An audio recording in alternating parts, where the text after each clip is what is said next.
આજે તાલાળાની અંદર આ પ્રમુખ ઉપપ્રમુખની ચૂંટણી પત્યા પછી આમ આદમી પાર્ટી અમારા જવાબદાર બે ભાઈઓ શ્રી દેવેન્દ્રભાઈ તેમજ પ્રવીણભાઈ રામ એમની સાથે મારી ટિકિટ આવી ત્યારે હું મામલતદાર ઓફિસમાં બોલ્યો તો ના તો ભૂતો અને ના તો ભવિષ્ય 2047 પણ આ કરી ન બતાવી તો અમે આમ આદમી પાર્ટીના સૈનિક હતા એટલું પ્રજાને અમે ઘરે ઘર જઈ આખી દિશા બતાવશું સાથે આખી વાત કરશું અને આ ભાજપથી દૂર રહ્યો. ભાજપમાં ખાલી કહેવાની પાર્ટી છે, એના ગેટા માણસોની પાર્ટી છે, કોઈ પ્રજાની પાર્ટી છે નહીં.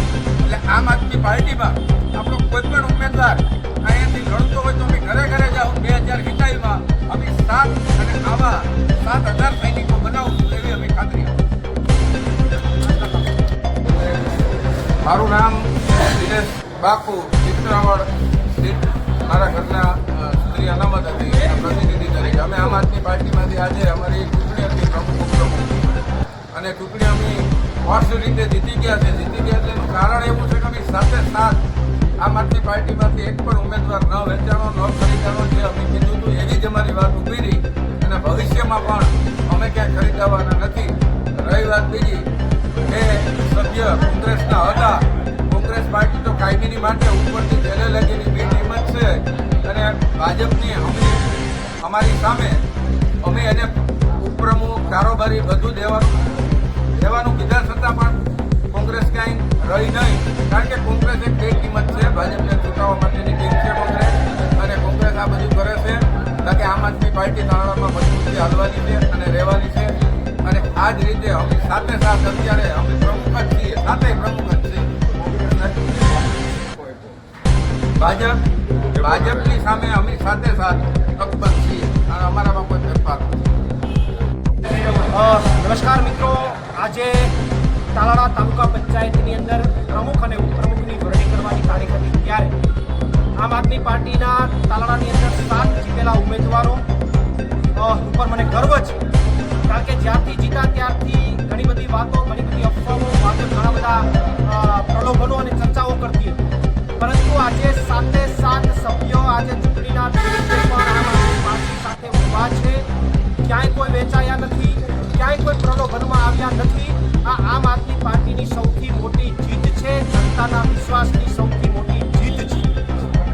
તાલાળા તાલુકા પંચાયતની અંદર કમનસીબે તાલુકા પંચાયતના પ્રમુખ પદે બીજેપી બેઠી છે અને બીજેપી બેઠી છે એનું માત્ર ને માત્ર કોઈ કારણ હોય તો કોંગ્રેસ છે.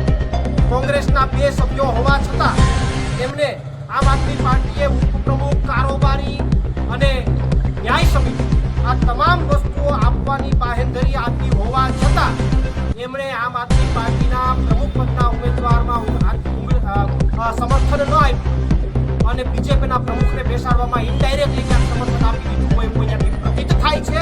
અને એટલા માટે આખા તાલાળા અને સમગ્ર ગુજરાતની અંદર અહીંયાથી એક મેસેજ પ્રસ્થાપિત થાય છે, પ્રસ્થાપિત નહીં સાબિત થાય છે કે કોંગ્રેસ ભાજપ સાથે જોડાયેલી છે, કોંગ્રેસ ભાજપનો પ્રમુખ રહેશે એમાં એને રસ છે અને એટલા માટે જેને આમ આદમી પાર્ટીને ટેકો ન આપ્યો એટલું બધું આપવા છતાં પણ એટલે હવે પ્રજાએ પણ સમજવાની જરૂર છે. જે બીજેપીની બી ટીમ બનીને કામ કરે છે, બીજેપી સાથે કામ કરે છે એટલે ઘર ભેગા કરવાની જરૂર છે. અને તાલાળાની અંદર આમ આદમી પાર્ટી અમારા સાથે વ્યક્તિ પક્ષની અંદર મજબૂતીથી કામ કરશે, વિપક્ષમાં મજબૂતીથી કામ કરશે. ત્યારે તાલાળા તાલુકાની અંદર તમામ જનતાએ સત્તાવિરોધી મતની વાત આવે તો આમ આદમી પાર્ટીને મતદાન કરવા માટે તમામ અપીલ કરું છું.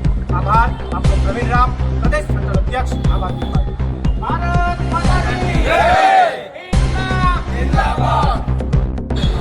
આજરોજ તાલાળા તાલુકા પંચાયતની અંદર પ્રમુખ અને ઉપપ્રમુખની જે સામાન્ય સભાની અંદર આજે ખુશી એ વાતની છે કે અમારા આમ આદમી પાર્ટીના તમામ 7 ઉમેદવારો અકબંધ પાર્ટી સાથે જોડાયેલા રહ્યા અને લોકોએ જે વિશ્વાસ એની ઉપર રાખ્યો હતો એ વિશ્વાસ ઉપર અડીખમ આજે એ ઉભા રહ્યા છે. એટલા માટે ખાસ તમામને અમારા આમ આદમી પાર્ટીના તમામને ખૂબ અભિનંદન.